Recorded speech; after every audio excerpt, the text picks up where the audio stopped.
It was approaching 9:30 when she finally arrived at the whitewashed frame Masonic Hall that stood back from the road.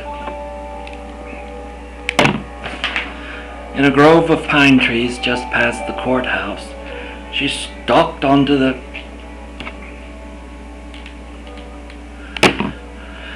porch and upstairs into the classroom. The fourth graders were reciting multiplication tables, and the other ages were busily engaged in a variety of activities pursuant to their educational objectives, as Jenny, hot and cross, flung herself down on her desk, slumping to avoid the insipid glare of classmates. All were anxiously, if trepidatiously, awaiting the axe to fall. The moment might have passed quietly had not the unfortunate Jenny neglected to properly place her satchel, which fell from the desk with a loud thump not easily missed. Most all her books and scholarly belongings cascaded onto the floor. Jenny, clearly agitated, proceeded to glare menacingly at Professor Stokes, as if challenging him to action. "Well, spit it out if you must, but don't expect any encouragement from me," she thought. Mr. Stokes, a prim and easily perturbed personality, pursed his tight, thin lips and began sharply. "Really, Jenny, are you late again?"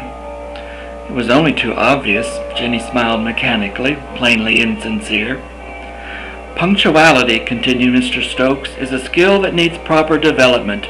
If you try every day, one day at a time, you will find it becomes second nature to you." "Oh yeah?" was Jenny's mental comment, scrunching her face in callous repose. "Exercises, please," he announced, suddenly changing the subject and detouring around a no doubt unpleasant exchange with Miss Stanhill. "Betsy Cantrell, come lead us," he instructed.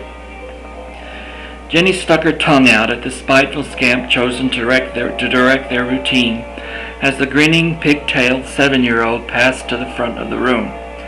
It pained her to submit anything to a Cantrell. The only good thing about this day was the absence of Miss Betsy's older sister, Grace, a misnomer if ever there was one.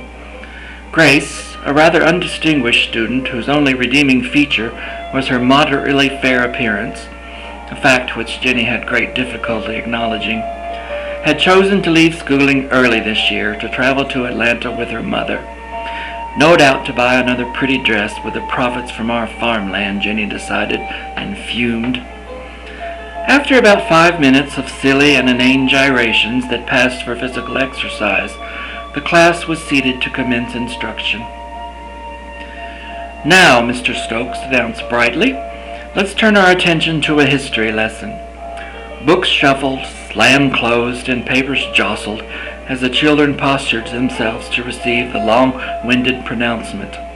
Stokes, a history buff and noble son of the Confederacy, was inclined to revel in the glorious escapades of the past.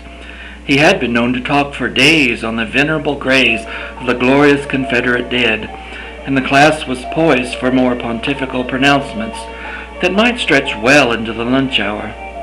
The topic was slavery and the antebellum era of Georgia development.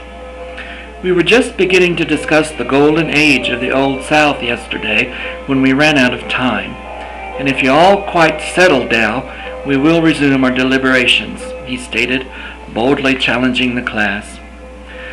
Jenny groaned inwardly.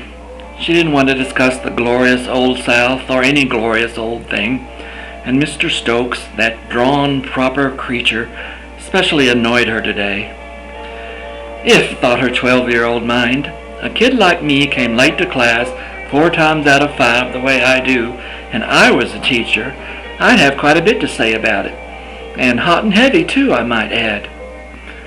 But had the professor taken the hot and heavy line so advocated by this young girl, who would have resented it more than little Miss Jenny herself? Jenny realized this paradoxical fact and fumed more befuddled than ever in that uneasy way of those who really don't know what they do want. "The plantation days of the Old South," Stokes began reverently, leaning his chin onto his hand and oogling, as Jenny called it, each and every unenthusiastic face of the unresponsive class, was a period of great achievement and economic growth. Agriculture, commerce, travel, art, culture and education made great advances. Our own Campbellton, at one point, was the hub of activity in this area of the state, a frontier town on the far western border of the United States, larger even than Atlanta until the railroads came. The Chattahoochee River marked the edge of our country and the beginning of Indian territory.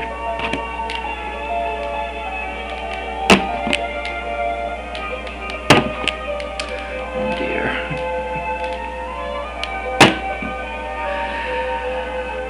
One of the first efforts at education on the then frontier was right here at Campbellton Academy. It was a large frame building just down the hill from us behind the Methodist Church. He punctuated his comments with wild gestures that irritated all but the most attentive listeners. Continuing, he noted the great advances of civilization during the period. Enraptured by his own inspiring monologue, the teacher made a few advances of his own at this point, striding from his desk to the open window. He paused, basking in the spring sunlight. Jenny, her eyes wandering around the room, took advantage of the speaker's lapse. She discovered that Dewey Favors was not in his appointed seat by the stove, and her discontent grew. Dewey was an aggravating boy, of late with passions of some difference, but he was a long-standing friend. Jennifer resented his abstention this morning as it fanned within her flames of jealous admiration for his good fortune. A wonderful morning like this could be spent in 1,000 other pursuits.